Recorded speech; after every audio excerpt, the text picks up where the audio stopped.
Good evening. Hello. I need to jump over. You do the intro. Who's you? What's he doing? Just let him get his thing back on. Undressing already? We're not at that part of the night, Charlie. Oh, shake that thing, baby! You gotta watch that back, Charlie. You look like the Tasmanian devil. Man never thinks about the consequences of his action. He just thinks he has a funny idea, he just does it, and then... Great start. Great start to the podcast. Great start. Hello, everybody, and welcome to the second iteration of the EcksToo podcast. I am joined by my very best YouTube friends in the world, Mr. Zach. Hey, Logan, put your hand down. I didn't say you yet. Zach. Hi. Mr. Charlie McShane. You mentioned me. Yep, Mr. Corey Loses. Hi.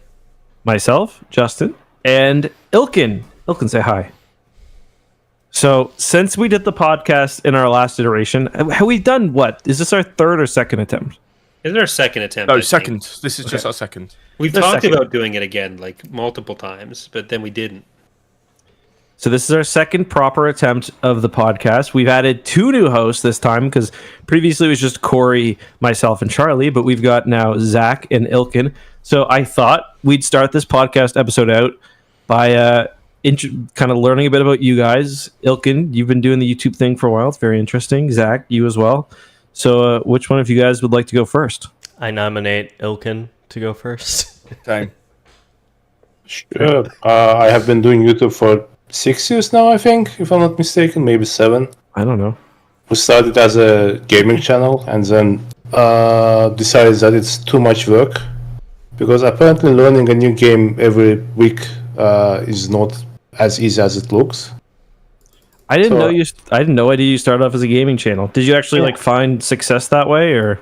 I would say we got to maybe 10k to 20k subs, something like that. A few videos got semi-viral, but nothing super special. And it was really difficult to, as I said, learn new games and be able to play them on a good level to be able to let's play immediately. Mm-hmm. So even then, starting a gaming channel was difficult, and now it's probably impossible, right? Yeah. So at some point we decided that it's better to focus on something that will be closer to our stuff that we know. Mm-hmm. For me, it's history, so we started going into historical documentaries, and now I'm here. You said we. Did you start the channel with somebody else, like at the beginning? Was it you and somebody else? It's difficult to believe, but I actually have other friends, and I started it with my best friend, and we're still partners in that. Ooh. Can we wait until at least half an hour into the podcast before we start lying? Yeah. Regarding friends? Anything, really, but in this specific instance. You kind of imagined a fake girlfriend already, so I think lying about a friend is not that bad. I haven't mentioned Dana once yet. I haven't said anything, so this is entirely on you. Okay, so Ilkin, you were lying about having friends, so you started the gaming channel. Do you know what the first game you ever covered was? It was Total Attila. Oh, okay. So We were doing mostly strategy games. are those videos still up? Like, are they available? They're unlisted. I can drop a few if you guys want to see them. Yeah, that'd be interesting. Is it still on the same channel, or did you start a new same one? channel. Did you have any issues transitioning that? Because going from one genre to a totally different one is usually... So because of hard to get traction. the way strategy genre is kind of tied to the history, more or less, it wasn't a jarring turn, to be honest. People who watched, most of them transitioned to the new content quite easily. And then you kind of moved into history, and you've been doing that for however long. Before we do that, should we take a drink before we learn more about Ilkin's history? I'm well ahead of you. idea. I've already done one. For the chat, I've got this Well, That's so cool. chalky milk porter.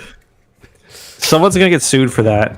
Now that it's been up there, there's a Star Wars themed vape reseller by me. It's like their storefront's like a picture of Darth Vader with like a vape in his mouth. Oh, one Just of like, one of the first vape shops around here was called Darth Vapor. well, When yeah. you say by me, you mean like near you, not Yes. run by you, right? Just for legal purposes. I mean, I legally could have owned a vape shop in the past, I guess. Yeah. All right, I'm gonna take a nice. You guys, okay? So you're drinking chalky milk, Charlie. What do you got for the night? At the moment, I'm drinking some 2 shots of vodka with 2 shots of red grenadine and Pepsi Max. So kind of like my own cherry Pepsi Max. Okay, Whatever. Corey. I have tonight's sponsor, a Smirnoff Ice Original. Get the ice, get the Smirnoff. Okay, and Ilkin. I'm actually drinking tea tonight. Okay, Ilkin's on tea. That's filled a little bit too much there. Yeah. Careful, you might drip. Careful. Oof. So as always, too, donations we will drink. We'll try to think of some more drinking games. I think we can reactivate the EcksToo podcast email account. So if you guys have any ideas, not just for that, but anything else, let us know. But yeah, you guys ready to do this? Get us started off. Yep. Also with the Discord as well. You can mention the Discord. Yes. Okay. 3, 2, 1. 2, 1. Thumbs up.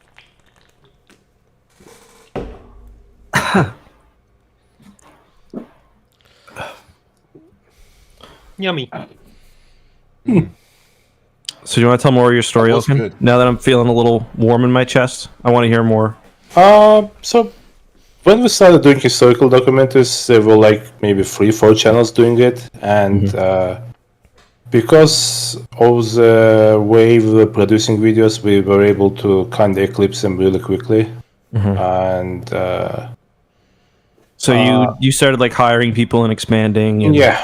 Yeah. More or less, we started expanding almost like 3-4 months after we started doing historical documentaries. Okay.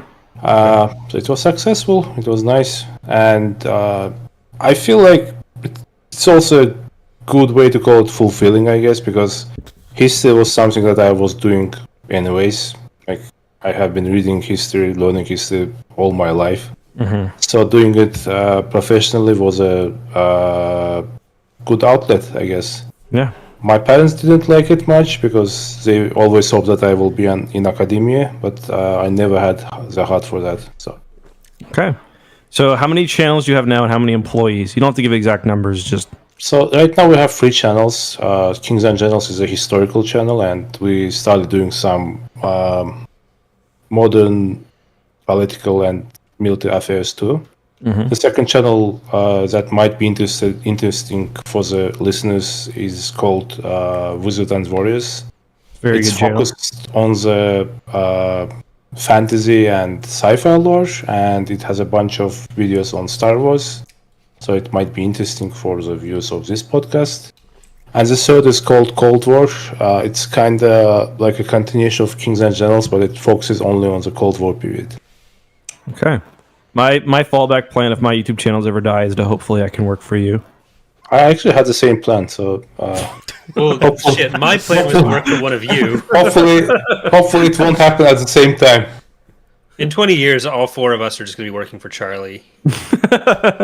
Most likely. Okay, so One that's day. Ilkin. Zach, do you want to give a basic breakdown of your career as well? Yeah, we could do it like the same way, like ask questions. Yeah. Just because I don't know how much you do or don't know about me. So I want to know the position your dad was in.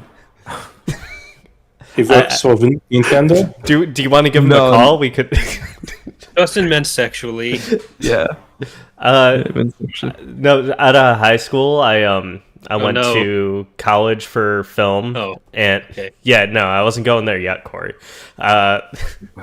And that was always kind of my passion. And eventually, like when you're doing film like studies, anyways, there's not a lot of outlets for you to do by yourself. So I eventually got into YouTube, and at the time, like game review, Let's Playing was very popular. So I tried that for a little while.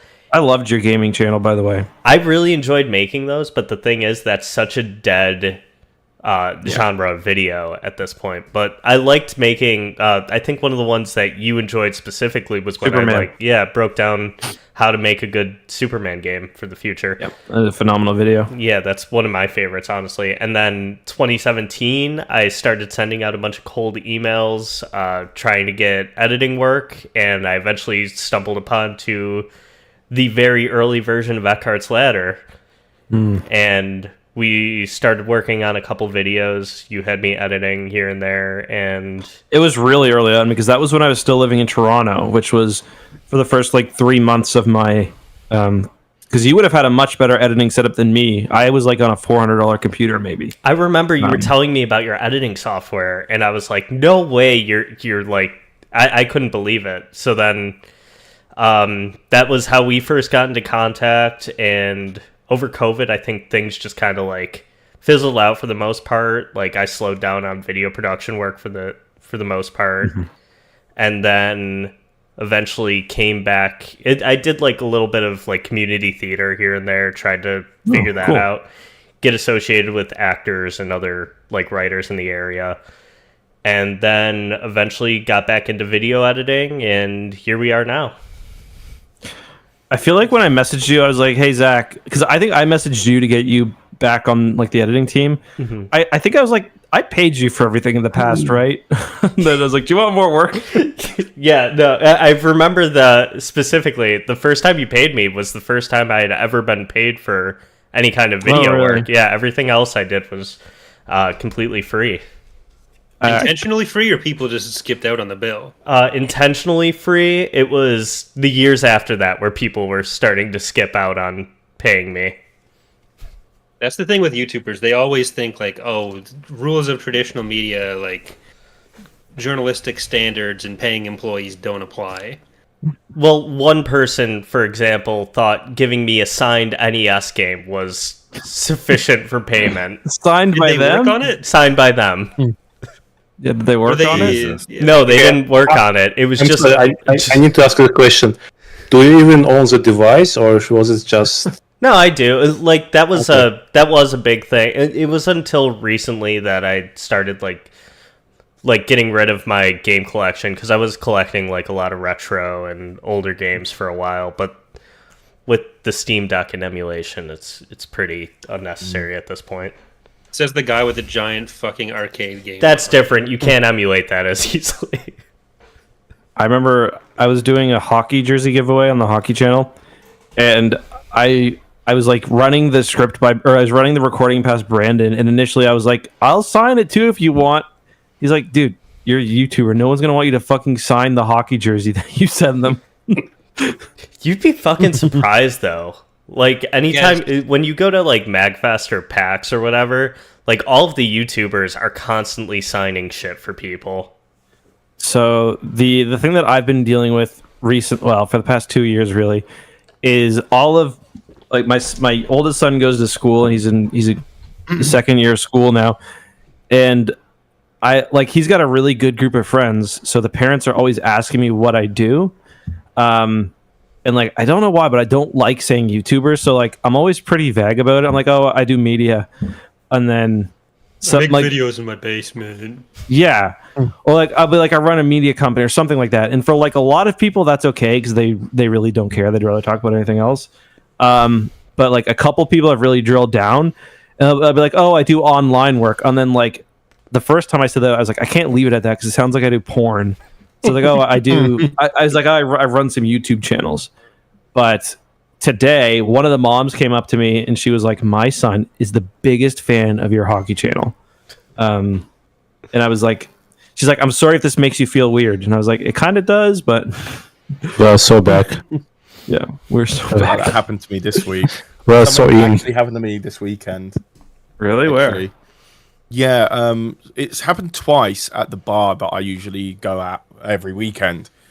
And I know there's a Subway opposite, so sometimes I treat myself to a chicken pizza. He goes back to the diner where he told them all about the Burio streams.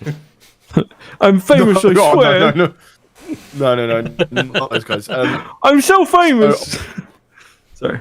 So it's a big student town, the place. So there's always like students there and stuff. And And as I ordered the chicken pizzeria, one of the students turned and was like, "Oh, I love that. Love that one. I'm so sad they took it off the menu." And I was like, "Yeah, same here." He says, "What do you study?" And I'm like, "Oh no, I'm in YouTube." And I was kind of drunk at this point, so I don't mention it, but at this time I did. Mhm. And he said, "Oh, cool." And they always say, "What do you do?" And I say, "Star Wars." And then they bring up a little thing about like Star Wars. You're just hoping he doesn't ask you your favorite Clone Wars episode. Yeah. What's your favorite Yeah, expanded but- universe book? What did happen to Kane and Jaren? Okay. So basically, he said, "Do you?" So one of them said, "Do you next Heart Ladder?" Oh. Which I said, "Oh yeah, I work with him." And the other one specifically said X Clips. So Oh, wow. that was the one in where it was like, "Oh, there's a." He didn't explicitly say it was a Clips channel. And I said, "Does it have a Doge on the icon?" He's like, "Yeah, it does. It does." And I was like, "Yeah, that's us." And then he freaked out and was kept like saying to his girlfriend, like, "Oh, I watch this guy all the time." And then I just left immediately. I didn't hang around because you get really bored about talking about it for like 700 to the point where you just don't want to mention it anymore.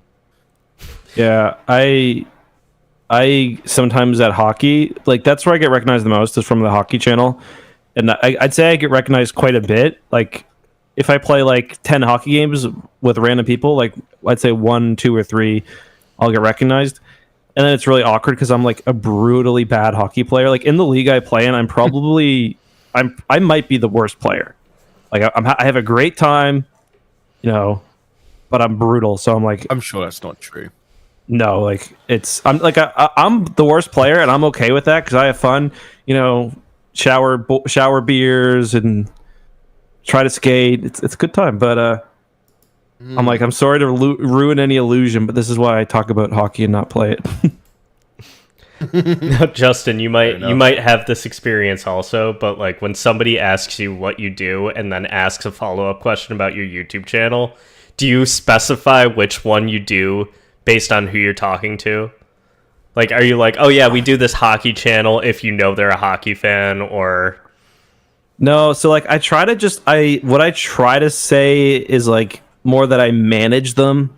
It's like, I was like, oh yeah, I say we manage a bunch of channels. Like we manage a hockey channel, we manage a football channel and an entertainment channel.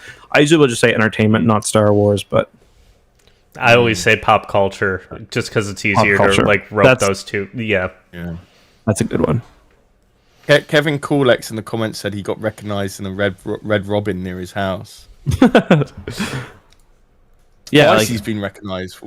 Once in Red Robin and the other in a toilet of a Burger King, if I remember rightly. The only time I've ever been recognized was when we were in LA and Meta Nerds recognized me. oh yeah. Who recognized you? So in LA, like I probably wasn't the smallest person, like the smallest YouTuber there, No. but like I knew Justin, I knew like Alex and Molly, and I haven't really talked to that many people before from other Star Wars YouTube channels. So I was just assuming that no one would know who I am. So I A lot was of just people like, did, yeah. the whole weekend I was just kind of, because we'd done like streaming with Bombastic and stuff, so I had met him on the bus to Disney and talked to him What a guy. for a bit. What a guy. The like I was getting used to over the few days of being like, okay, people are gonna ask like, oh, who are you? What do you do?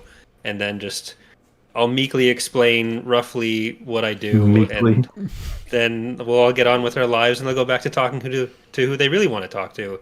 Then the Meta Nerds people were in the bar, and they saw And his Justin. girlfriend or wife. Yeah, well, I think they're both like equally involved, right? Okay, yeah. So they started talking to Justin, and then like I introduced myself. I'm like, oh yeah, we know who you are. You're Corey. We love your thing. And then that was the only time that happened. So that Yeah. was, I don't know his first name. I can't remember, but was the nicest guy ever. I recognized him too based on his voice because he's got a very like particular cadence. It's like, "Hi, Meta Nerds." Like I was like, "You're the Meta Nerds guy. I know who you are." But yeah. Well, when we were at the thing where we both made the taco mistake, because there was a wrap party for the Jedi Survivor event, and they had like a taco bar out for food. It was mushrooms, not chicken. Yeah, so I went and I thought this stuff was I thought it was ground beef because it's a taco. So I was making my taco with that, trying to stay safe with as few ingredients as possible because I don't like tacos that much.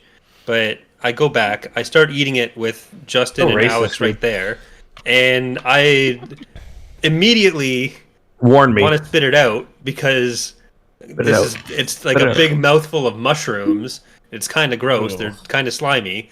And Justin is standing right there watching me do this. He laughs at me, goes to make his own taco, and does the exact same thing. But I like mushrooms, so I was cool with it. I was just surprised.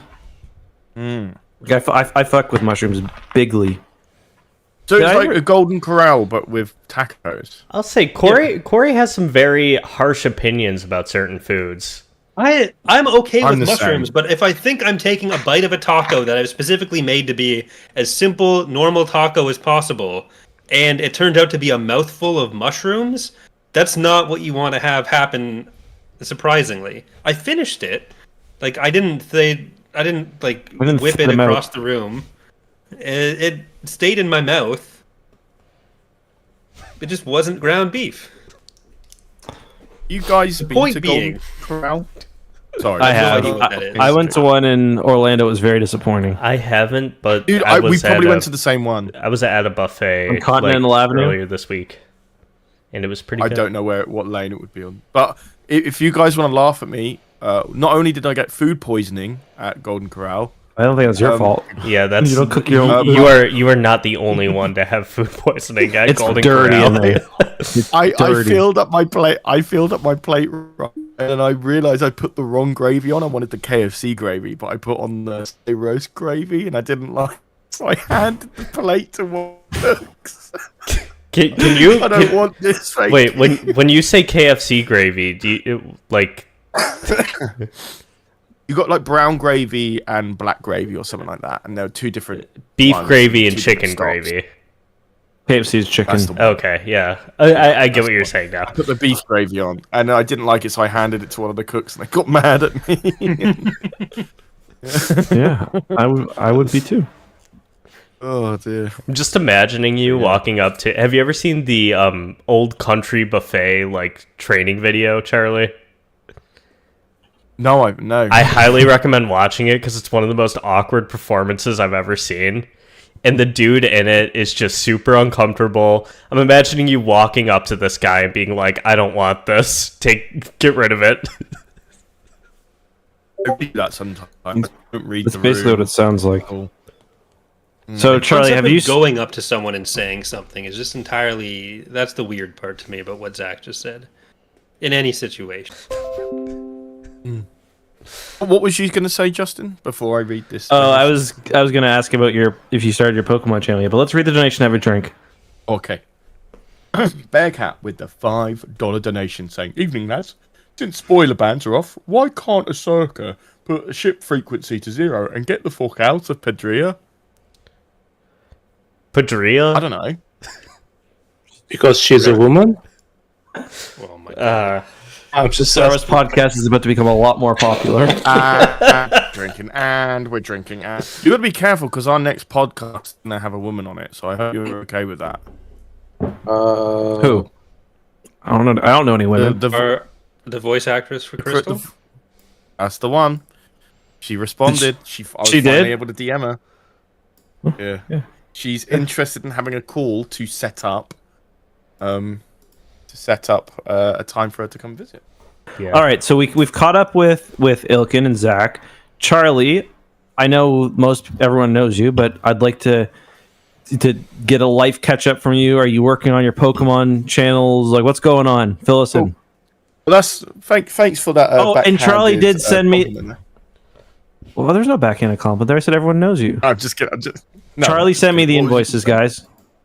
Hey, I'm not even joking. The exact same day I got my corporate tax receipt from last year. So he was waiting for the SAG after strike to end to send the invoices. No, it was yesterday. So. I could actually say it was because of the strikes. I don't think you could. I'm a tax man now. They still got paid for work they already did. Based and Okay. strike pilled. Why are they striking then, Lamau?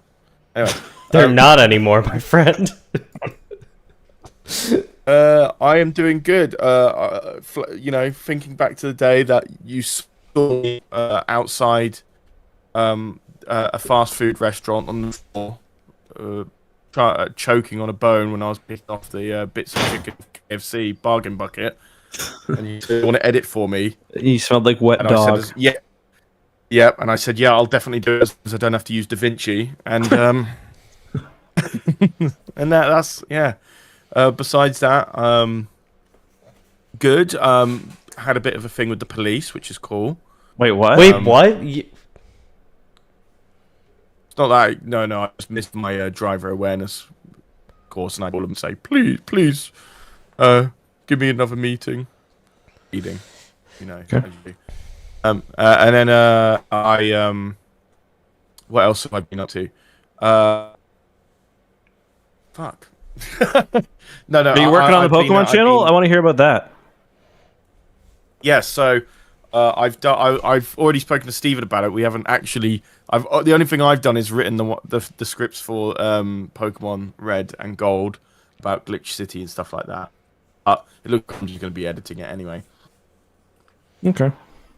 And doing I'm going to do that because bovine stuff. After I did that Zelda short, I was like, wow, this is really fast and really chill. Charlie, So what I'm just was gonna do that Zelda short, though?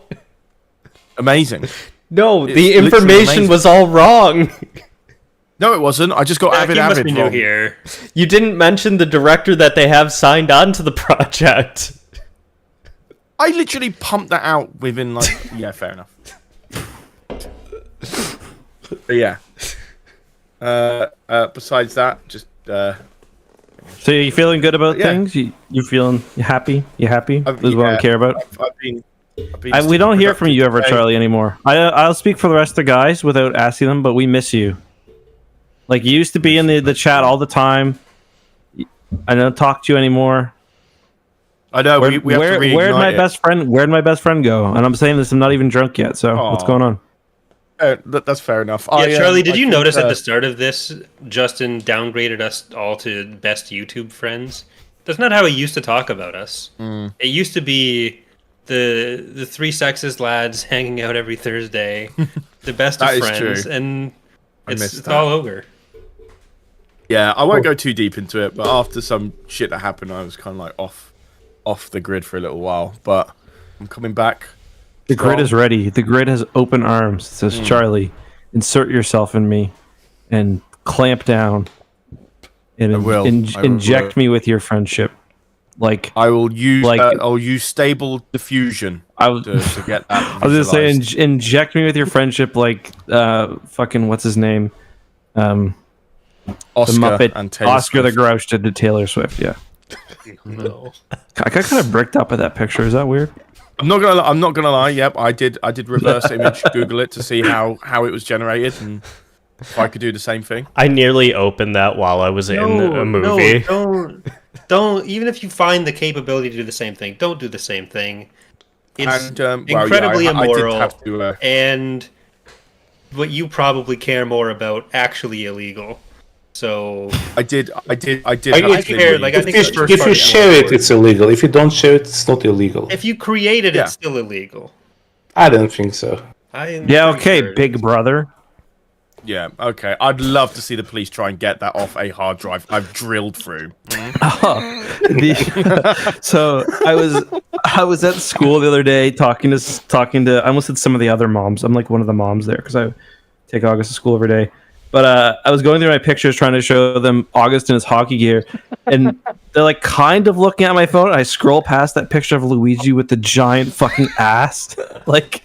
I got that's on my camera roll. Fuck, there was who was the naked guy that you sent a pic? Like someone sent a picture of a very large naked man a few weeks ago, Wait, and what? that there don't was remember what that. if I don't remember Yeah, that. you know what? Somebody. Yes, wait, that might have just been my search result. Never mind. Corey, You that mean, is you mean so like the guy fucking sitting on the strange you bed with the mention that. massive dong? Yes, that's the I one. think- That's the one. No, Yeah. no, wait. Did you Did you send that? Because I had to look it up on my own. I haven't seen that. That's There was something in the chat that was really fucked up that someone linked to, and I was like in the basement with my dying grandma, talking to her and my aunt. Opened my phone to see what the boys are saying. Then there's just a fucking giant Google... naked dude on my phone. Oh, that was Charlie. Yeah, that was Charlie. Barry Wood for a second. Yeah, that's the one. Oh, it wasn't Barry Wood. Yeah.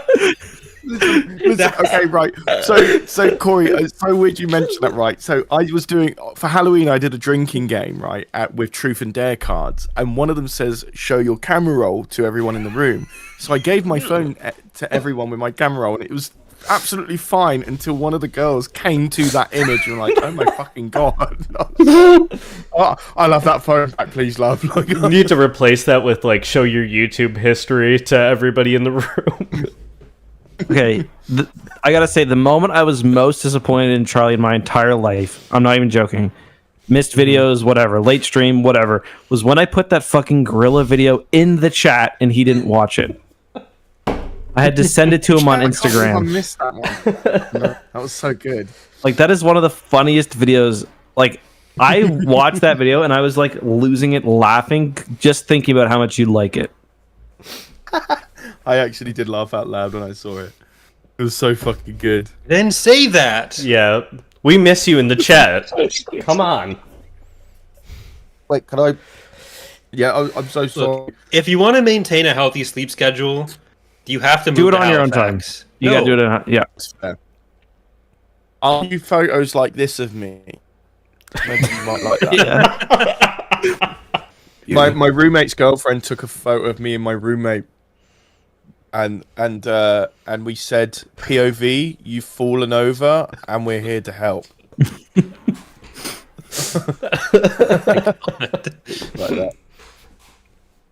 Okay, so what we're actually talking about tonight, theoretically, is all five of us watched a movie and has a roughly 5-minute presentation planned about that movie. So we'll be going through all of those. Maybe we should get started with one of them, and maybe we should go through the chance cubes to figure out who that's going to be. Okay. How are we going to do this? How are we going to use the chance cubes to figure out who this is going to be? We each call out red or blue or even. If And we then get we'll it narrow it down. wrong, then you stay in the pool to have to go first. Okay. Okay. Everyone say a color. I'll just do 3. I'll say red. Blue. Red. Blue. It was blue, so it's... Who said red, me and Charlie? Or... Yeah. Yeah. Okay. Ilkin didn't say anything, though, so he stays in the pool. Okay. So I'm going to say red again. Blue. Blue. Blue. It was blue. So I guess that's me first then. So I got to watch the the fun movie Malignant. And there are actually 2 versions of Malignant. One came out in 2019. It's about an hour and 5 minutes long. It is on the pirated cable service I use. It's not that one. It's the 2021 version, and I'm going to just pull up my essay now. I should have been ready. In James Wan's 2021 film Malignant, we are presented with an interesting central mystery. Why is a seemingly ordinary woman having visions of murder? Visions which turn out to be true. The film's conclusion is shocking, not only in its visceral gore, but also in its subtext, in its messaging. We'll get into that in a minute. But I'll start off with a brief plot summary so we're all on the same page. A young woman, Madison, is in an abusive relationship. One night, her husband attacks her, slamming her head against the wall. I won't even bother sharing his name, as that night he is killed by a mysterious and quite spooky home invader. He also says at one point, this isn't in the script, he says that he is tired of his children dying inside of her because she has had many miscarriages. Which is not an epic thing to say to your wife who is struggling with pregnancy issues. But what's strange is that Madison, the central character, actually has a vision of the murder as it's occurring. Now, if it just stayed there, not much of a horror movie. But this process repeats over the subsequent weeks, with several more grisly murders, all of which seem to be centered around a mysterious children's hospital. Madison admits to her sister, who's taking care of her after her supposed injuries, that she was adopted as a child, that Madison was adopted. And we learned that Madison was actually a patient at the very same hospital where many of the murders were connected to. Madison also realizes that she has a deep connection to the murderer and, alongside the police, works with a psychologist to recover long-forgotten dormant memories. Specifically, she recalls a secret or invisible friend of sorts named Gabriel, who, as a child, she often claimed spoke to her, encouraging violence, or even did things on his own. The police, conducting their own investigation, find an image of Madison as a child, and once aged up, it's shockingly a headshot of Madison's actor, confirming that it's the same person. This fact, combined with the constant yapping about her vision she does to the police, lead to her being arrested. As a side note, I just want to say that everybody in this movie is extremely blasé about what's happening. People are murdered in the most gruesome ways. They have their heads ripped open, and just no one cares. No one cares at all. But in the film's shocking climax, the main thing people talk about this movie is the last, Zach, 20 minutes or so? We learned that Madison was actually born with a parasitic twin named Gabriel, who is basically a mix of Quado from Total Recall and Voldemort from the Philosopher's Stone. He's like a half-formed body fused into the back of Madison's head. He's got like little like arms, and he's really stupid looking. But before her adoption, Gabriel was partially excised from Madison's back at this children's hospital. Although full removal turned out to be impossible because of how intertwined their bodies were. And more importantly, the fact that Madison and Gabriel actually share a single brain.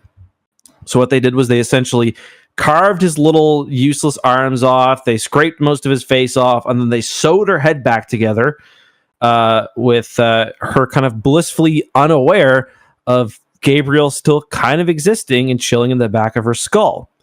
So Madison, who is in county lockup after nonstop yapping to the police, basically transforms into Gabriel. She rips the back of her scalp open, revealing Gabriel's form, which is basically a couple of eyes and a creepy little mouth. And then Gabriel takes control of her body. He snaps all of her limbs backwards, and he begins to murder everyone. He murders the women in the lockup who were bullying her.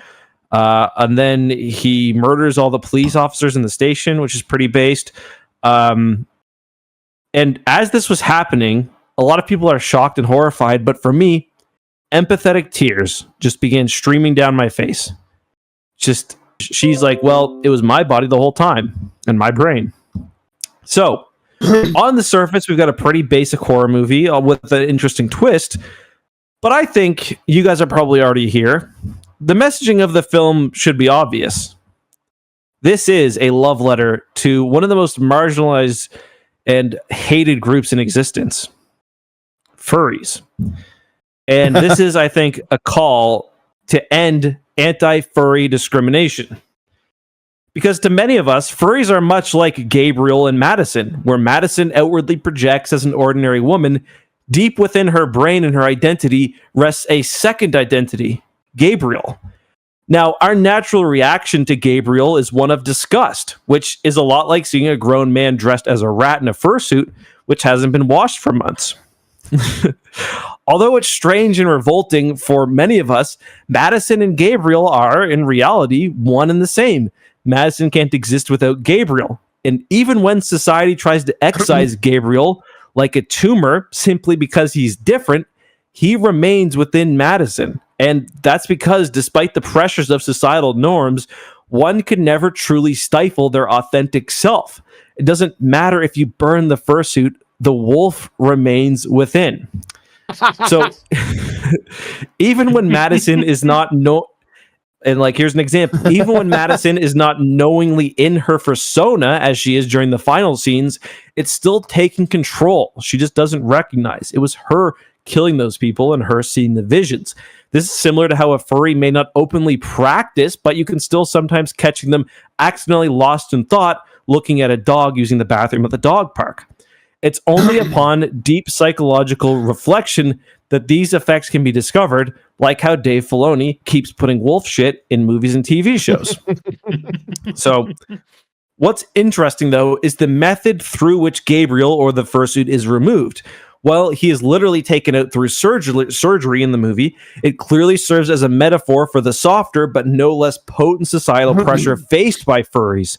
She kills cops, again, based, which represents authority seeking to remove individuality. She is imprisoned as a child within an institution which literally tries to change her, reflective of the school system for young people, which is harshest to those who are different. In a very powerful moment, we see that when Gabriel and Madison become one, that she is the best version of herself. She's killing cops. She has an incredible healing factor. It's a reminder that even when you are a little different, embracing your authentic self is always better than leaving part of you behind. In the grand blood-spattered tapestry that is Malignant, the final threads weave a portrait not just of horror, but of self-acceptance. We've witnessed Madison's transformation from victim to victor, all while Gabriel, her parasitic twin, clambers for the spotlight with like an understudy with an axe to grind. As the corpses pile up, we realize that Madison's true prison was never the walls around her, but society, which chained her to their expectations. Much like the shackles we place on much like the shackles we dare to place on those who don a fursuit and wag a defiant tail at societal conventions. But as Madison rises, like a phoenix from the ashes of the carnage, we're offered a cathartic revelation. Furries aren't the menacing, otherworldly creatures we conjure, but merely another facet of human experience. Madison's acceptance of Gabriel, with his quirks and supernatural flair and his murder of cops, isn't just a personal victory. It's a sign for the furry community, illuminating the path to self-acceptance. And if Madison, with her powers and her eyeshadow, which she does get at the end of the movie, can find peace in the midst of chaos, perhaps there's hope for not just all of us, but even the furries too. So, we should cast off our preconceived notions of the furries with the same fervor that Madison casts off her scalp near the end of the movie. We should embrace the furry within and accept all of ourselves so we can tap into our own super strength and start killing police officers. And that is my analysis of the movie Malignant. Thank you. Egg is never beating those furry allegations. Never. I loved stuff. it. Oh I my love God. it. That's exactly what I wanted out of this. Is it exactly what you wanted? Like you were... No, I wasn't. That, I wasn't that expecting. Is what you specifically were wanting out of that. I knew Justin would take this movie and make something great out of it, but I was very happy that it was a horror movie he hadn't seen already. Because the first two acts are fairly generic, and then it turns into weird John Wick shit in the last act. I was literally like, why is Zach... Like, I was like, man, I thought Zach had good taste in horror movies, but this sucks. And then she literally like rips open her scalp, and there's like a little face under there. It's actually pretty sick. No, the gore effects in that movie are awesome. Like, I watched it. It was one of the movies I watched. Like, it was one of the first big releases back after COVID. Yeah. And I got pretty high to watch it, and I was like, I definitely made up 90% of that movie. Rewatched it again and was like, nope, that was real. I feel like I've seen the other Malignant, because when you were talking about it, like the name sounded familiar, and I thought I'd seen it, but I definitely haven't seen this.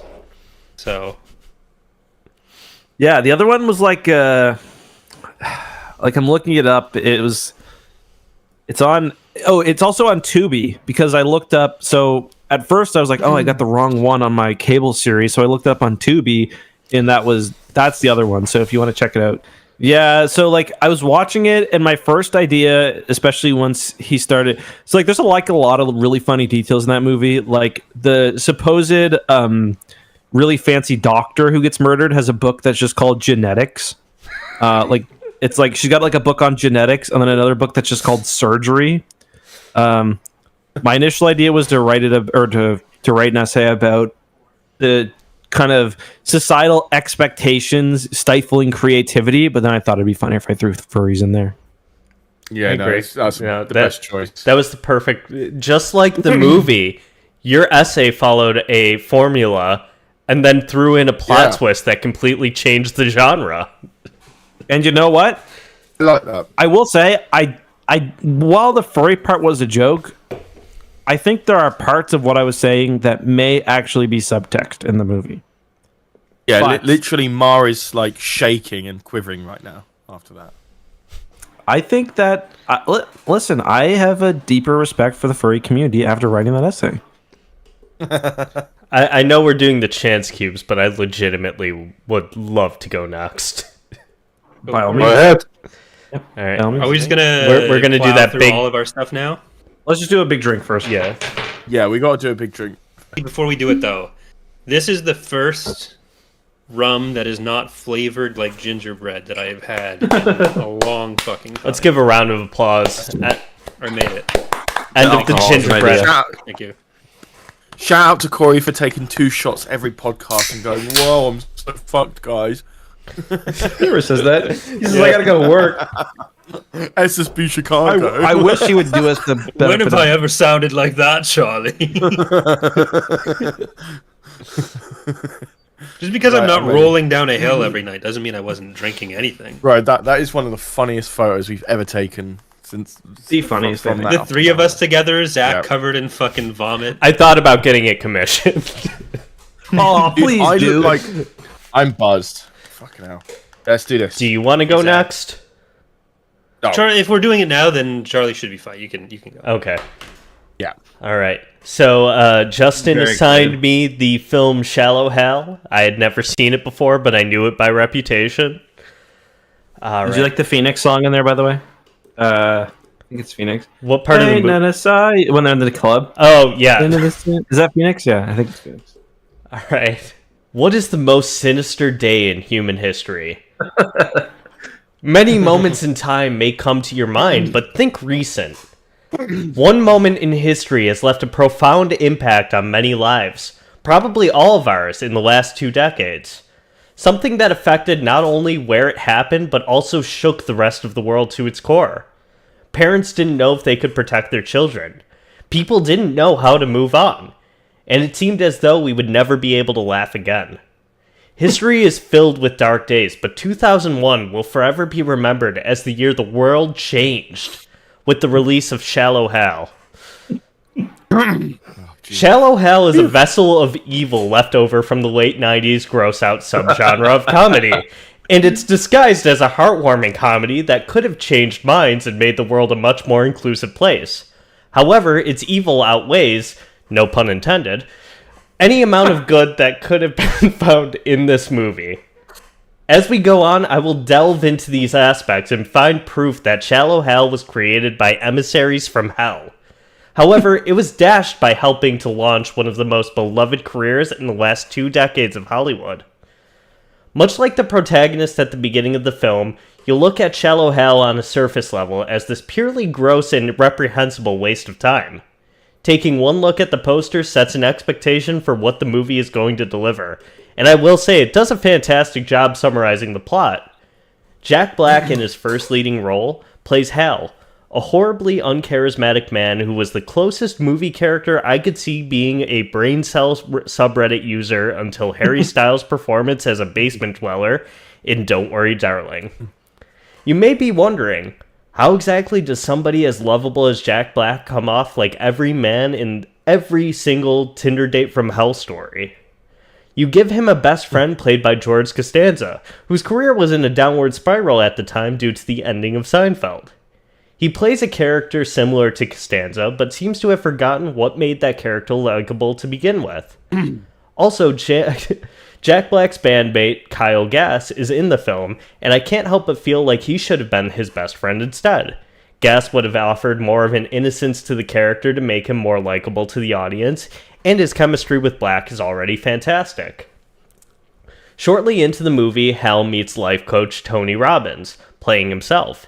He essentially hypnotizes Hal into seeing the inner beauty of everyone he meets in order to shed his shallow behavior. Hal soon meets a woman who he finds very attractive, and she is charmed by him in return. Misunderstanding what Robbins did as unlocking his confidence and making himself desirable to extremely attractive women. He shortly meets Rosemary, played by Gwyneth Paltrow, and the meet-cute is possibly the creepiest I've ever seen in a movie. After seeing her, Hal immediately pulls over and follows her into a women's clothing store, where while she is holding a pair of underwear, he comments that they look way too big for her. It's instantly apparent that Rosemary is extremely overweight, despite Hal seeing her as a thin and beautiful woman. A great premise, I'm sorry. They make every predictable joke you could imagine. She breaks several chairs, orders and eats tons of food, and random people fat shame her for the sake of comedy, one of which is former Bruins player Lyndon Byers.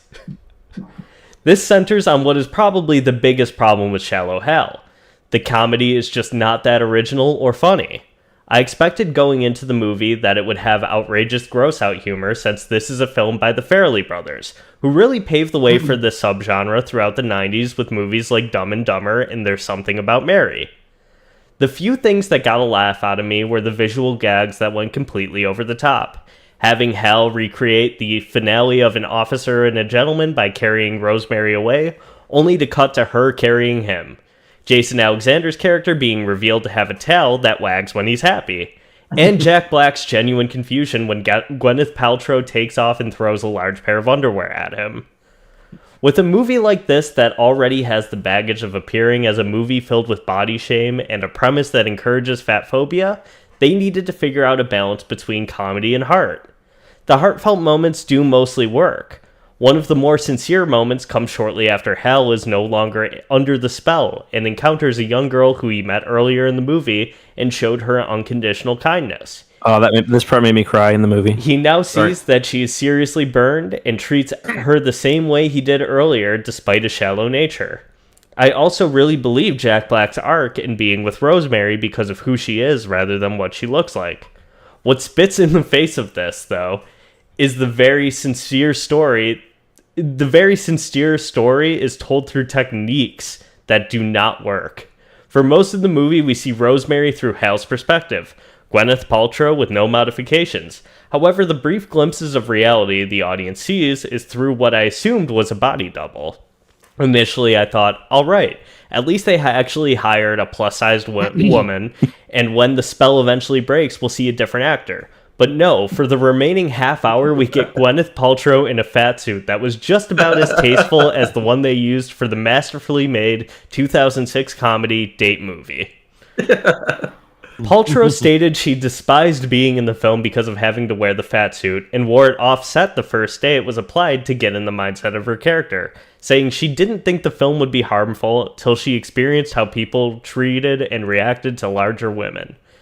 She's never admitted it, but I strongly believe that this experience inspired Gwyneth Paltrow to shame people into living healthier and eliminating obesity while making herself a millionaire by launching her lifestyle and wellness brand Goop. If you're unfamiliar, she basically has become the female Joe Rogan, selling overpriced and unnecessary vitamins and supplements she feels will make you healthier. However, you might not know this, but most doctors would probably recommend against taking the medical advice from somebody who starred in the film Shallow Hal and has no medical degree. I genuinely think her time on Shallow Hal has corrupted Paltrow into becoming so disillusioned with what reality is that she has made some of the dumbest comments I've ever seen from an A-list actress, such as, even actresses you really admire like Reese Witherspoon, you think, another romantic comedy? You see her in something like Walk the Line and think, God, you're so great. And then you think, why is she doing these stupid romantic comedies? But of course, it's for money and status. This coming from the Oscar-winning top-billed star of Shallow Hal, who makes most of her money selling products like the rose quartz egg, which retails for 55 USD. According to the description, they harness the power of energy work, crystal healing, and a Kegel-like physical practice. Insert the egg into your vagina and feel the connection with your body by squeezing and releasing the egg. Starring in a romantic comedy may not be the highlight of your career, but at least Reese Witherspoon has the dignity to not con people with fake vagina crystal magic. So not only was Shallow Hell a mostly laughless experience, it also helped to bankroll someone who once stated, "I would rather smoke crack than eat cheese from a tin." It also led to one of the co-directors winning the Oscar for Best Picture in 2018 for the film Green Book, a movie about the African American struggle, written by 3 white men, which lost to the similarly themed Black Panther and Black Klansman, which were both created by black filmmakers and probably were more deserving of the Oscar. Anybody who's seen all of these films would probably agree. However, Shallow Hell gave us one thing, and that is the launch of Jack Black's career. Prior to this, his lone notable film role was in High Fidelity, which is a really great film, but Shallow Hell was the movie that proved that he was more than the funny best friend. Jack Black could carry a film as the lead, and it brought us countless great movies over the next 2 decades and helped bring Tenacious D to the mainstream. So with all that I have to say about Shallow Hell being an extremely awful film, like a phoenix, Jack Black emerged from the flames, reborn as the man we know and love today. The end. Beautiful. I think that's 2 reborn soliloquies at the end there. I'm sorry, I just need to ask, are any cops killed in this movie? No, it stinks. Yes. No cops are killed in the movie. Okay, but for real though, so how emotional is that scene? So, as Zach explained, the central premise is that Tony Robbins makes it so he sees people's inner beauty. So he sees this really fat woman as like really skinny, which there's problems with that. But he goes with her to volunteer at the burn ward, and all these kids, he doesn't realize, he just thinks it's a sick ward for kids with cancer. And then he goes back after he's been cured, and the girl's face is all burned up and all fucked up. And he's like, he still gives her a hug, and it's a very tender moment. So I thought that, but it was also very out of place in that moment. It's like a very sweet moment, and otherwise a very... Like, I find the movie funny, so I actually do enjoy it. I get what you're saying, Justin, but for the people who you'd think that message is directed at watching the movie, like, oh, you're beautiful as well, like, the takeaway is still going to be, you don't look like these people. You look like you instead. So I watched this movie in its entirety with my girlfriend, Malia, and she was actively hating it. She was like, this movie is fucking gross. Like, I cannot believe this was made. She missed this entire era of comedy also, which I was like, no, you have to understand that this was like... Good. And she was like, I don't care. Like, why was this made? Like, why? And she did point something out to me. Jack Black has a specific stance that he does in every movie. And she was the first person to point it out to me, where he, like, takes his arms and leans it down on a table, and he'll lean really into it. But he does that in every movie. I never noticed that before. We watched a few other Jack Black movies, and I was like, "Yep, he's doing it right there." I like that you mentioned movies like that. Go ahead, sorry. No, go ahead, Elkin. Go ahead. They kind of show that there's at least some movement in obese acceptance, I guess. Like, I can't imagine a movie like that coming out today with like Gwyneth Paltrow. Oh, it absolutely couldn't. And at the end, he ends up with her, the fat version of her. Yeah. I'll say that part, like Malia and I both agreed, that part, totally fine. However, she believed, and I agreed with her, that they should have hired a plus-sized woman to actually play that role. Agreed.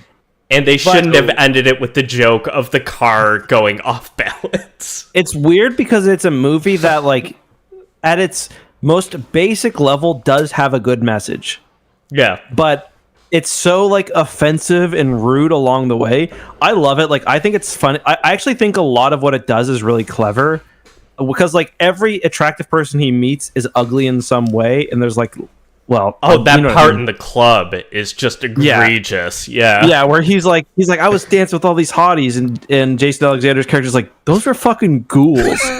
He's like, Jason That is Alexander's literally what character he says. is the most unlikable person because for one, he's Jason Alexander. He's not an attractive man, and he's extreme. He's got a hot wife in the movie or a hot girlfriend, but he's like extremely fucking.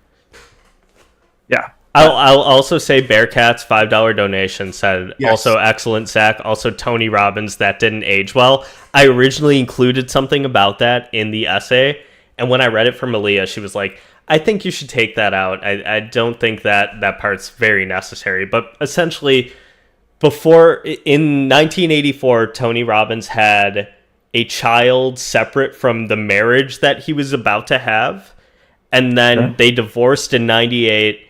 And he remarried in 2001, like a month before the movie came out. And in the movie, there's a line where Jack Black's character is like, "Oh, women must love you. Like, you must get all the girls." And Tony Robbins says, "There's only one girl for me." Oh yeah. Yeah, when he was like literally in between. But he also has several sexual assault allegations against him. Yikes. Of course. So I went to As one does. see. I went to see Endgame. Yeah, it was Endgame where Tony dies. Spoiler alert. And so Where I went Tony with my Robbins friends Nick dies. and where Tony Robbins dies. God rest his soul. And so I went with my friends Nick and Emily as we're walking out of the theater. The first thing Nick says, he just whispers, "Tony, there's a jade egg in my vagina." I've got the time stone in my pussy, Tony.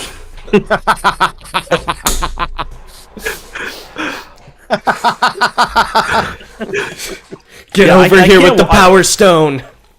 I can't watch Gwyneth Paltrow the same. Like when I watch the Iron Man movies, I'm like, I can't do it. Yeah. Zach, I do like how you brought up the poster. I'm trying to think of like a funny tweet to be like comparing it to the Phantom Menace poster, which is like one of the like most famous movie posters of all time. Yeah. The Shallow Hal It's poster very is basically similar. the same. Yeah. Because it's the fat version of her, like Shadow, but it's the skinny version of her. And it also says a little tag on there, the biggest love story you've ever seen.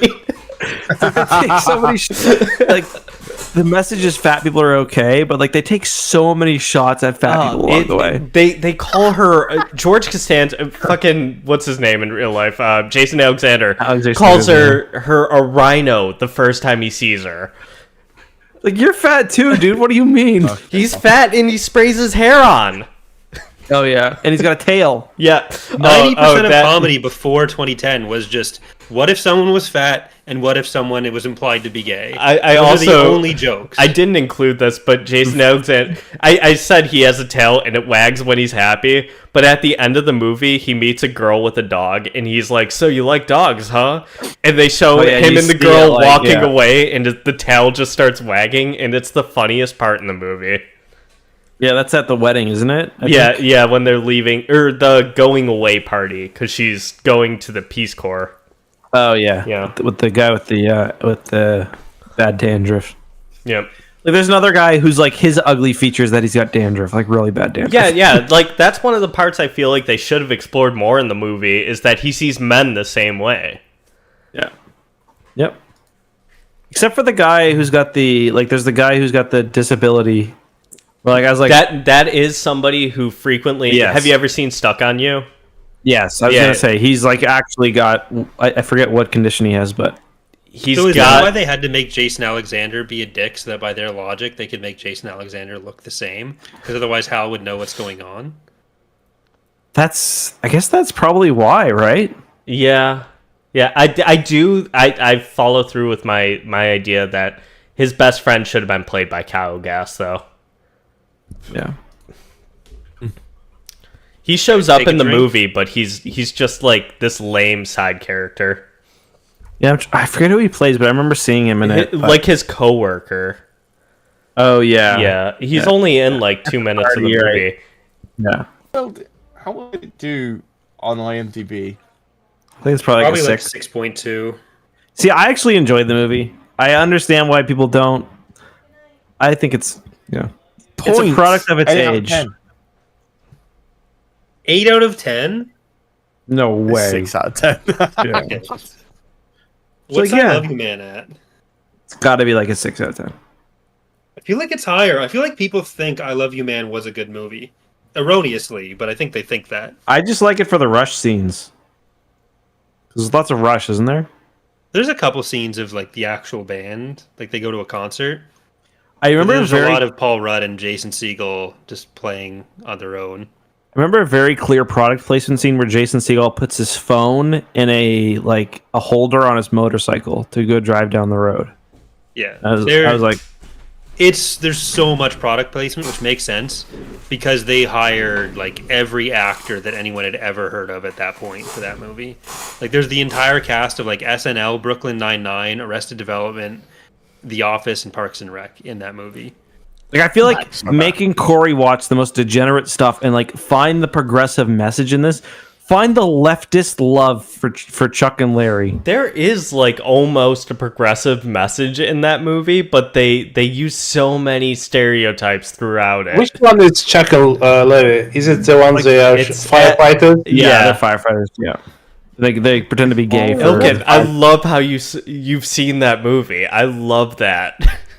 That's my favorite piece of Ilkin that's the lore. national movie of Azerbaijan. What do you mean?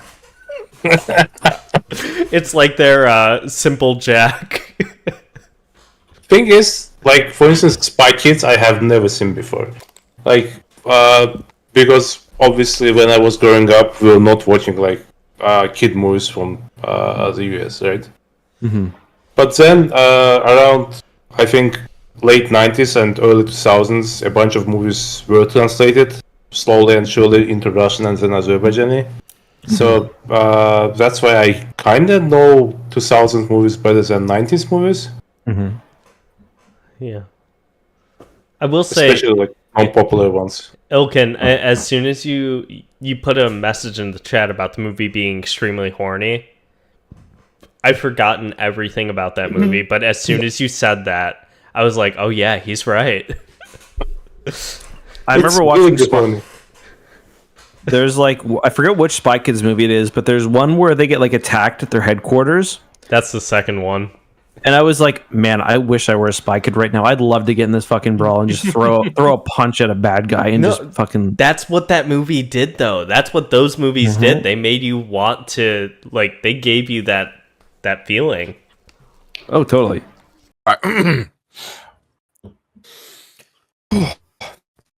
So, my movie review was given by Eckhart Sladder, who asked me to watch his son's favorite film, Paw Patrol, the movie. And I watched it twice, just to get the general theme and what goes on in Adventure City and Bay. This is not a part of the script. Adventure City and I just felt. Yeah. So, just a quick rundown. Dogs save people. Mayor's a dickhead. That's all you need to know. Right. And Chase is the dog. That's all you need to know as well. There are multiple dogs, Charlie. Don't discount the other members of the Paw Patrol. Yeah. But I don't really mention them. Liberty. You know. Hey, she's new. She's new. Calm down. Egalité, fraternité. Chase took a deep breath. He took off. And in that moment it mattered, he jumped. In that split second of his leap of faith, he felt his panic and despair leave him behind on the very cliff he leapt from. It felt as if time slowed, like he could see every droplet of rain descend to the earth below. As he barely managed to make it, he was greeted with another emotion on the other side. That the panic attacks which had restricted him in the past wasn't of his own doing, but because his owner, Ryder, was in fact a beta male. In a recent journal publication made to Science Direct, social psychologist at Michigan State University, William J. Chopik, was able to successfully identify that dogs resemble their owners on a personal and emotional way. The study focused on the owners of 1,681 dogs over the course of 5 years to evaluate not just their own personalities in contrast with their dogs, but also how those dogs' emotions were adjusted to complement their owners over time. For example, a highly agreeable person is twice as likely to have a dog who is highly active and excitable, whilst also less aggressive, than someone who is not. By contrast, if someone is chill, their dog is chill, says Chopik. To return to Paw Patrol, the movie, Chase was gaslit by Ryder when he took him back to the junction where they first met, reinforcing his ideology that Chase was the bravest dog he ever met. Despite the flashback from Ryder's perspective, being frank, it's a fucking lie. Yeah, that's so true. No, Chase was. Go ahead. Sorry. Chase was. Oh, no, sorry. Now I Chase was. understand why Corey doesn't have a dog yet. He wasn't able to find the most racist one. Oh my god. That's like from King of the Hill, remember?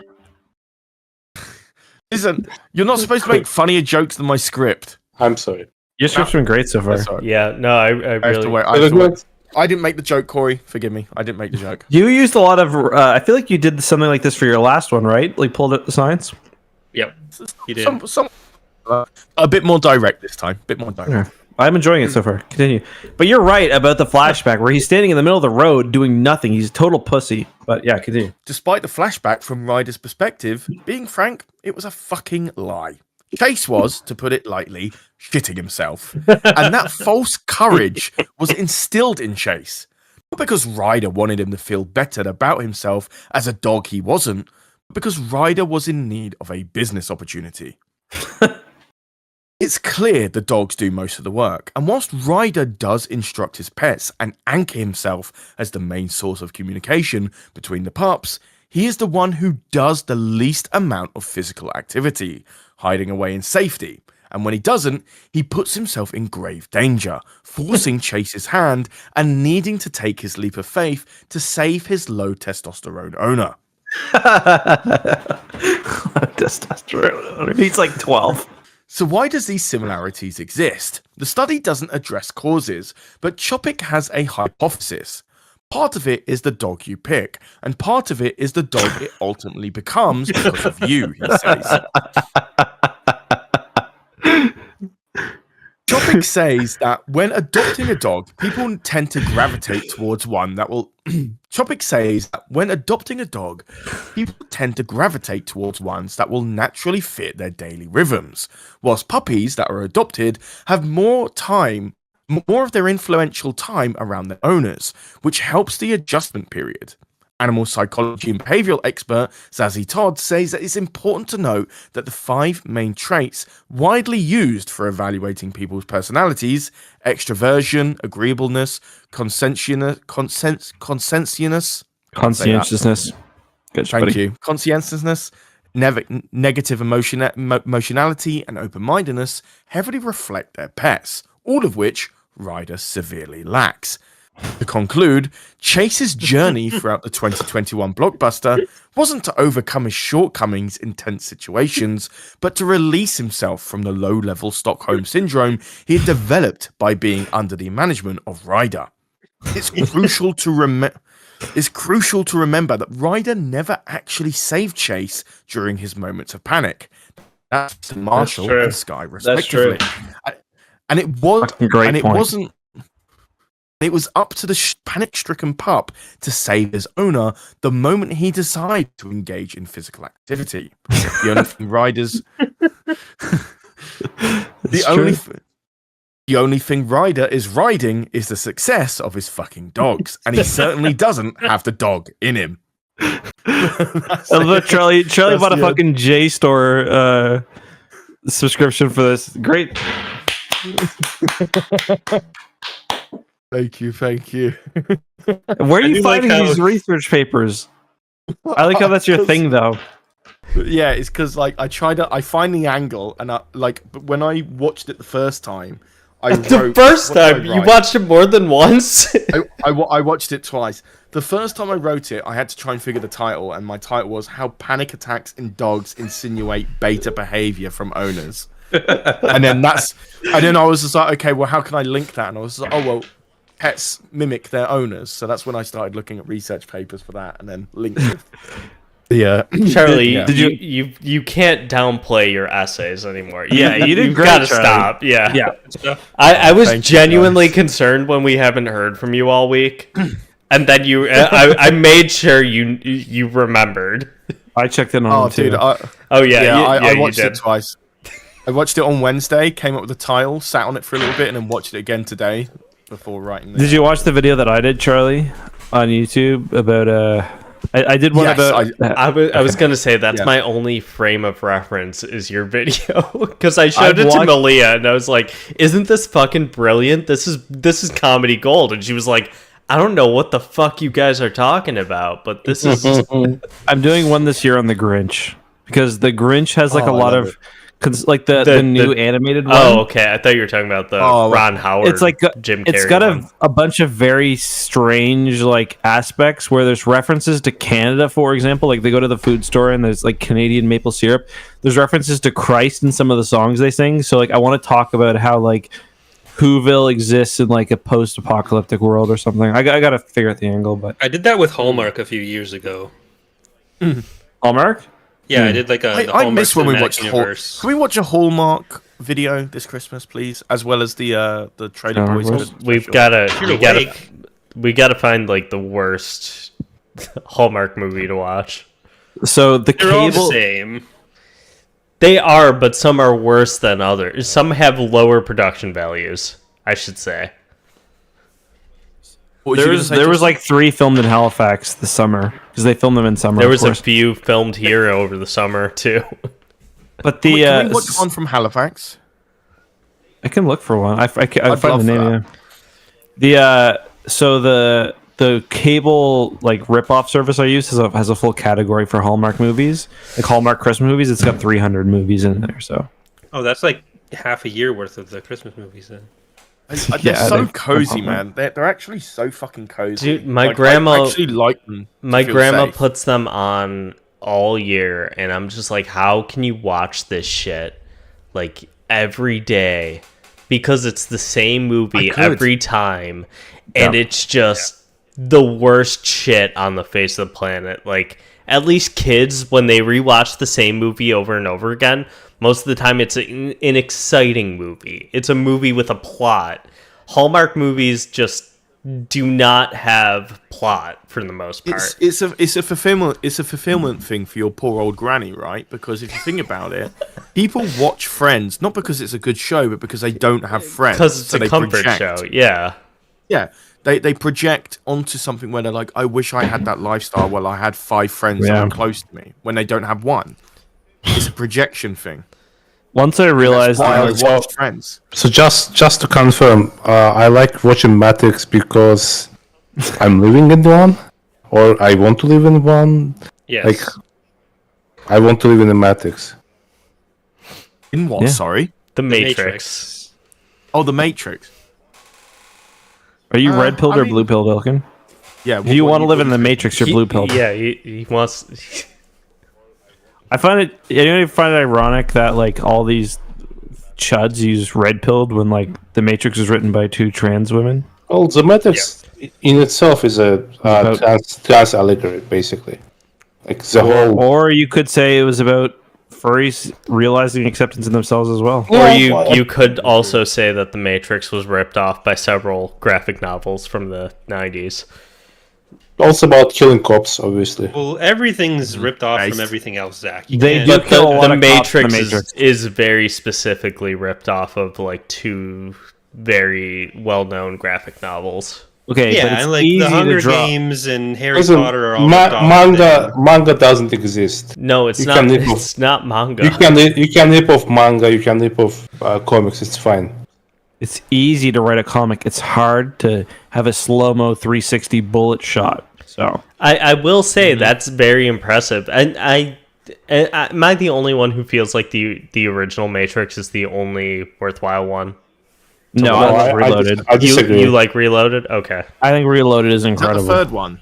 Second that's one. the second one. Third one is Resurrection. Revolutions. I actually like the fourth one too, but I'm an idiot. So. The first one is amazing. The fourth one. I think the first one is. Fourth? I think the fourth one was good too. I Yeah, the fourth one was- didn't finish the first or the fourth one.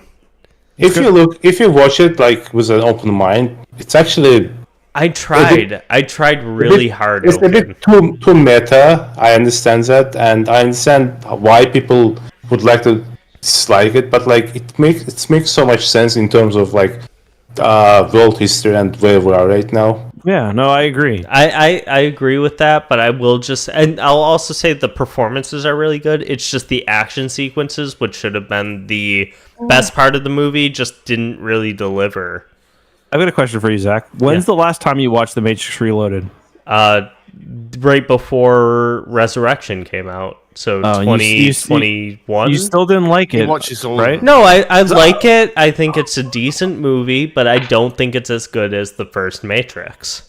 Okay, I can get behind that because the first Matrix has the whole like it invents the central mission. I just find the action in the Matrix Reloaded, like the Matrix Reloaded, the highway set piece is incredible. So this is what sucks about the highway. Anybody who went to film school had to watch the behind the scenes features on the Matrix Reloaded religiously. I've been shown it 4 or 5 different times in different classes.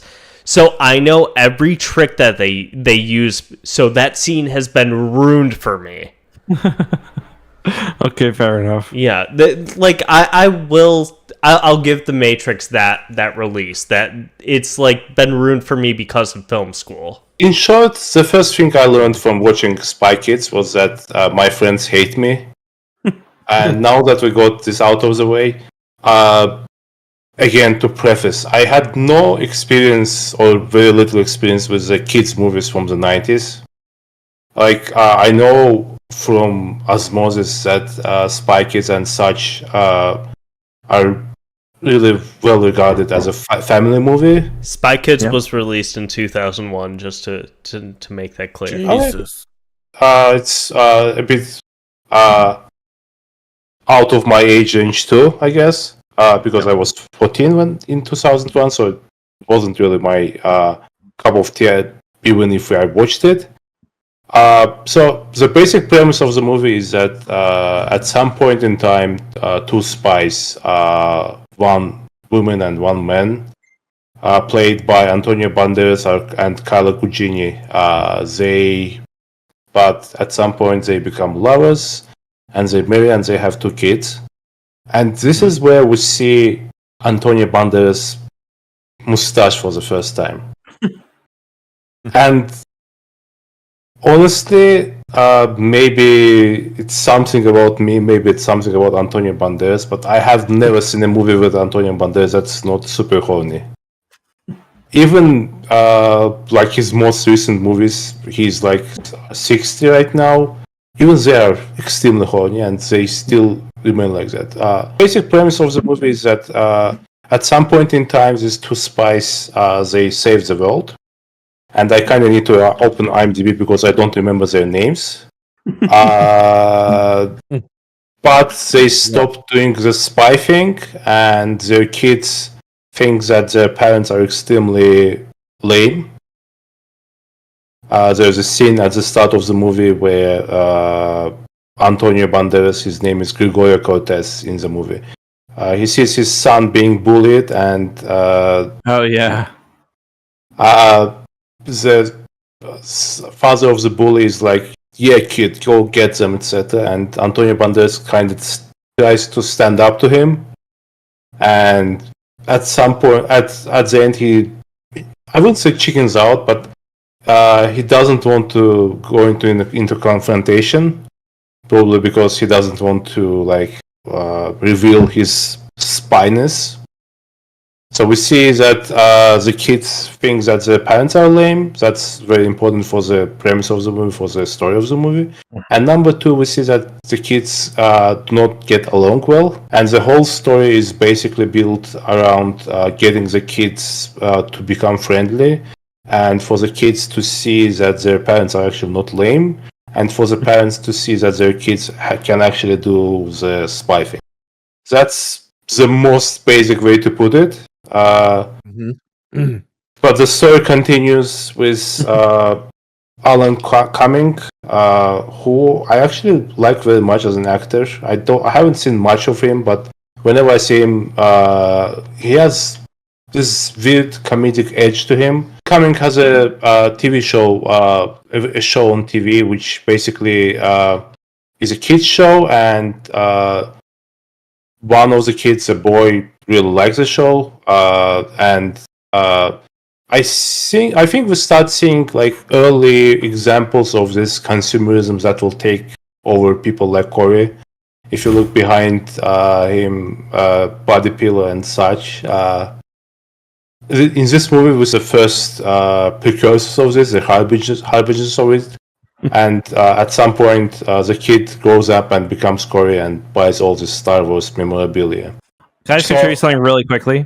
Yeah. Alan Cummings wrote an anti-circumcision book. I'm not joking. Can I read the title real quick? Kidding. I'm not. He wrote a book called May the Foreskin Be With You, Why Circumcision Doesn't Make Sense and What You Can Do About It. So, since my circumcision is difficult to reverse, let's talk about something else.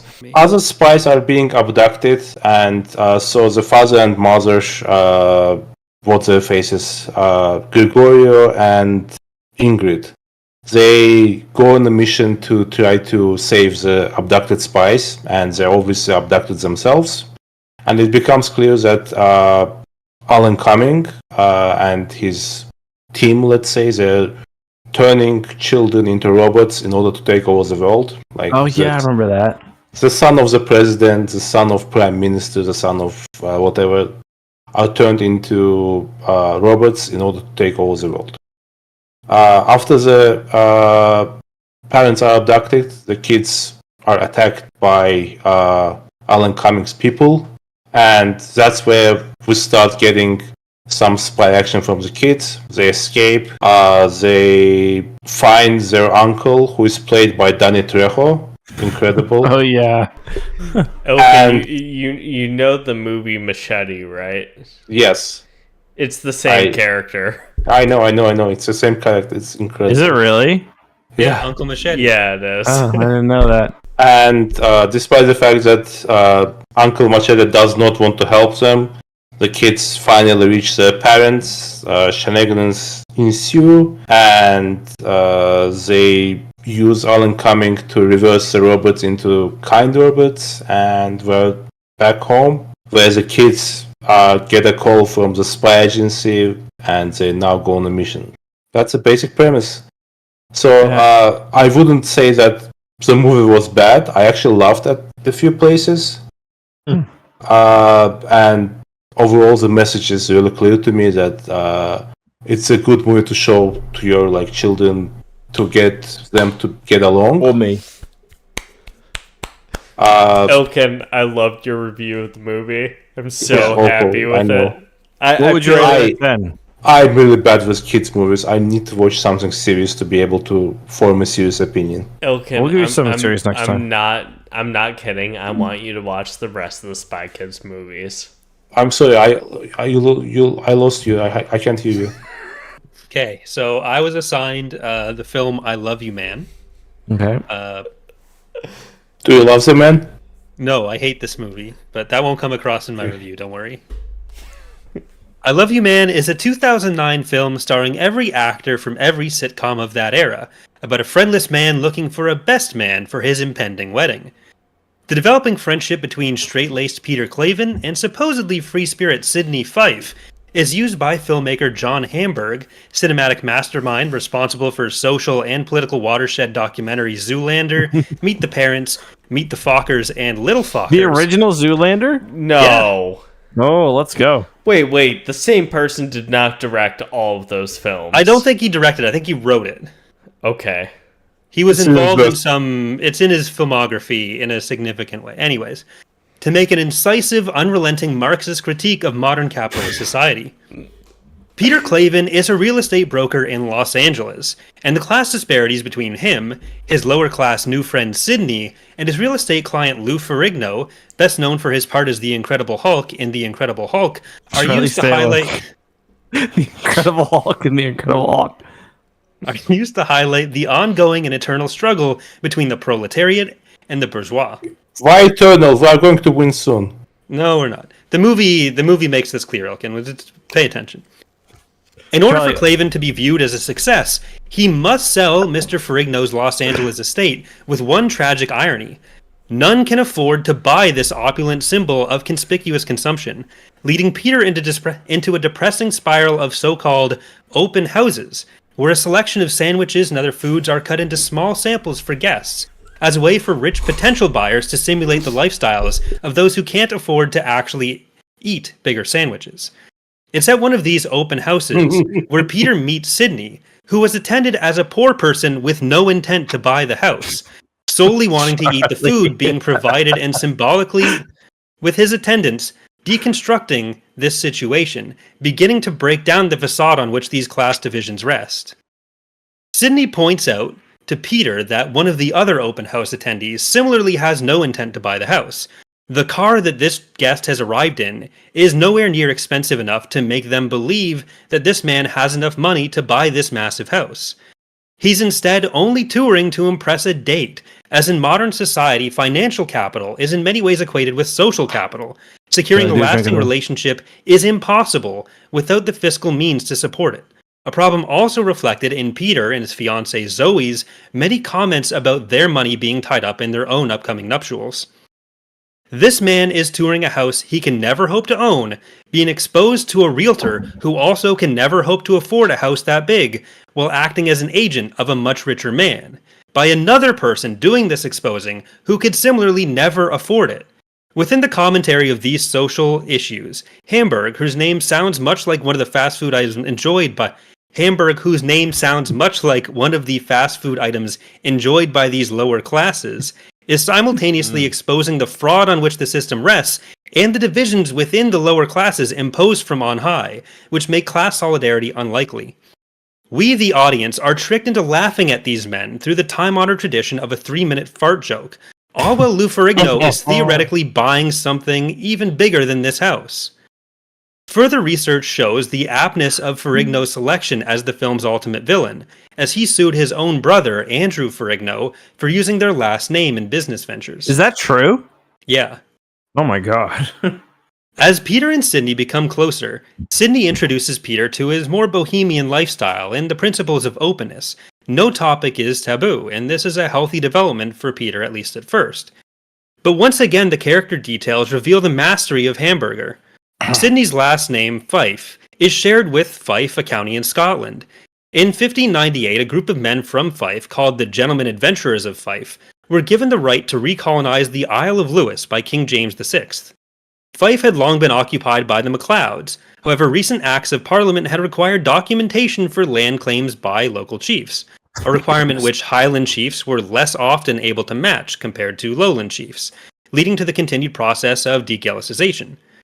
This focus on land titles was a conscious effort to undermine the historical inhabitants of the Isle, and reflects the gentrification often involved in the real estate development industry in which Peter works. Sidney Fife turns out to be a successful investor, and much like the Gentlemen Adventurers, is enlisted in helping Peter's real estate business indirectly, when Sidney's friendship causes him to borrow $8,000 from Peter in order to set up a billboard advertising for Peter's real estate company. Billboards were not invented until the 1830s, or else we can be sure that James VI would have employed them in his own real estate projects. Throughout the movie, we see other aspects of conspicuous consumption pop up.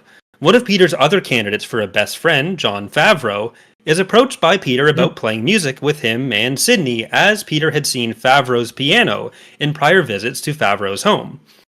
Favreau comments that it was just a choice by a decorator, and dismissively waves Peter off, saying he doesn't actually play.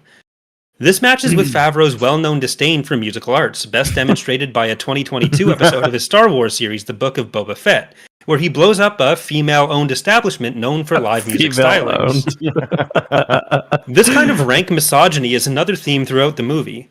When exploring the evils of capitalism in a Marxist lens, one must also examine the divisions within which stand between us and class solidarity, to which end Hamburg once again masterfully employs a new theoretical lens: feminism and intersectionality.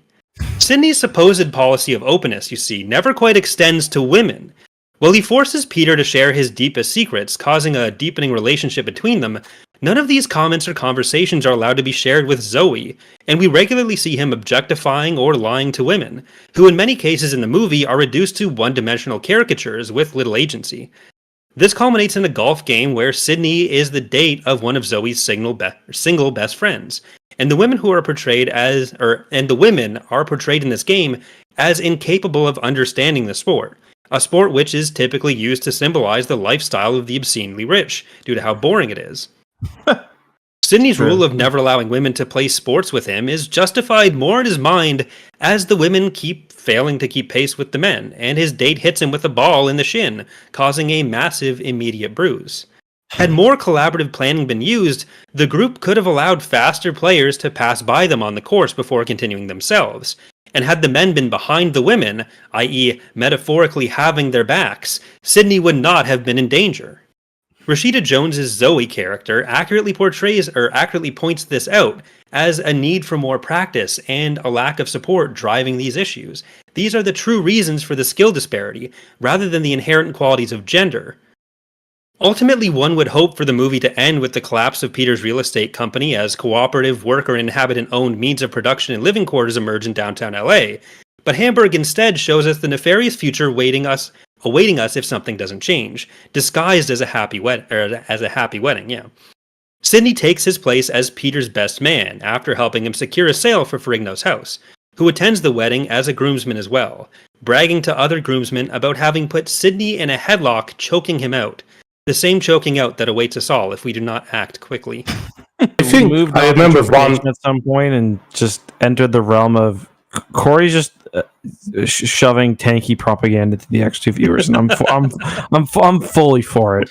Yep. So I think this will be the end of the EcksToo podcast. Unless anyone has any other discussion points, I think Charlie had another one, but he's passed out. It was Charlie has passed away. Yeah, thank you everyone for checking out the EcksToo podcast. We will leave the stream live, but we're going to end the podcast portion here. This will be available in the future, and tell you this episode on Spotify, iTunes, Apple Music, Smoke, Signals, and more. Charlie, leave us a review on Spotify. Give us 1 star and be like, not again.